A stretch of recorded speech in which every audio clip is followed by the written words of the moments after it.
सितंबर 2025 में एक नाम पूरे देश में ट्रेंडिंग हो गया, सोनम वांगचुक। एक इनोवेटर, एक एनवायरमेंटल एक्टिविटीज और लद्दाख की आवाज।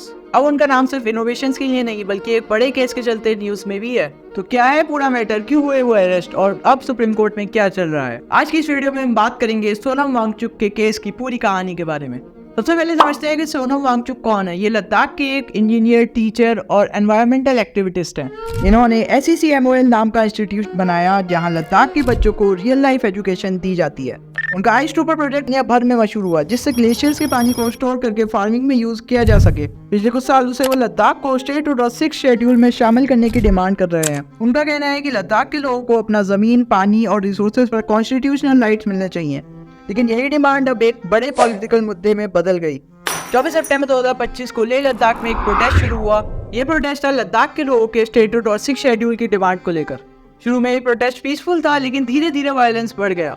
बीजेपी ऑफिस पर अटैक हुआ, कुछ पुलिस व्हीकल्स जला दिए गए और पुलिस ने टीयर गैस और लाठी चार्ज किया। तो वायलेंस में 4 लोगों की मौत हो गई और कई लोग इंजर्ड भी हुए। उसके बाद एडमिनिस्ट्रेशन ने कर्फ्यू लगाया और इंटरनेट बैन कर दिया। और सिर्फ 2 दिन बाद 26 सितंबर को सोनम वांगचुक को NSA यानी नेशनल सिक्योरिटी एक्ट के तहत अरेस्ट कर लिया गया।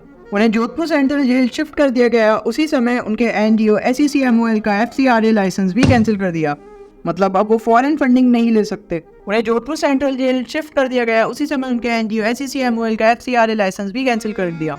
NSA यानी नेशनल सिक्योरिटी एक्ट 1980 एक ऐसा लॉ है जिसमें किसी भी पर्सन को बिना ट्रायल के 12 मंथ तक जेल में रखा जा सकता है, अगर गवर्नमेंट को लगता है कि वो नेशनल सिक्योरिटी की नीड से रिलेटेड है। वांगचुक को भी इसी एक्ट के अंडर अरेस्ट करा गया।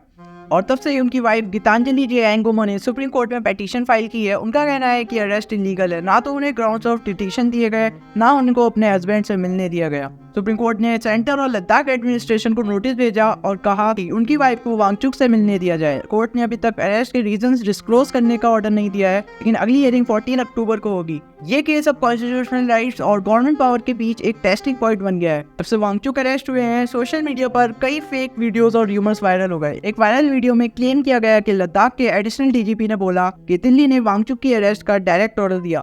बाद में फैक्ट चेकर्स ने बताया कि वो वीडियो डीप फेक और एडिटेड था। एक और क्लिप वायरल हुई जिसमें लग रहा था वांगचुक कह रहे हैं मैं चाइना को हेल्प करूंगा इंडिया इन्वेड करने में, लेकिन वो लाइन कॉन्टेक्स्ट से काट कर दिखाई गई। असल में वो एक कॉमेडियन के कोट को रिपीट कर रहे थे। सरकार का कहना है कि वांगचुक ने लोगों को भड़काया, जबकि उनके सपोर्टर्स का कहना है कि वो हमेशा से नॉन वायलेंट और कॉन्स्टिट्यूशनल प्रोटेस्ट करते आए हैं। उनके NGO का FCRA लाइसेंस कैंसिल होने के बाद सपोर्टर्स ने इसको प्रेशर टैक्टिक बोला, जबकि गवर्नमेंट ने कहा है कि रूल्स वायलेट हुए हैं। वांगचुक के अरेस्ट के बाद देश भर में सपोर्टर्स की लहर आ गई। मुंबई, दिल्ली, जयपुर और लेह में लोग सड़कों पर उतर आए।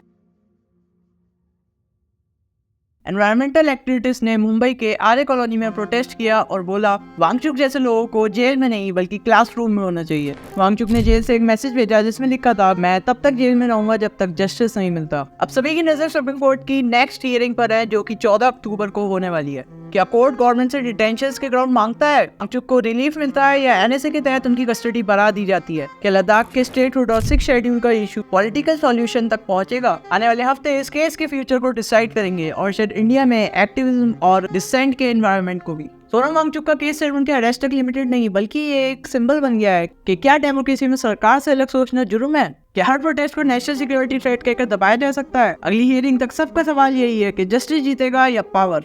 अगर आपको ये वीडियो इन्फॉर्मेटिव लगा तो प्लीज लाइक, शेयर और कमेंट जरूर करना और कमेंट में बताना कि आपकी इस टॉपिक पर क्या राय है, और चैनल को सब्सक्राइब करना बिल्कुल मत भूलना। मैं हूँ आपका टॉपिक डिकोडेड। मिलते हैं नेक्स्ट वीडियो में, तब तक के लिए जय हिंद।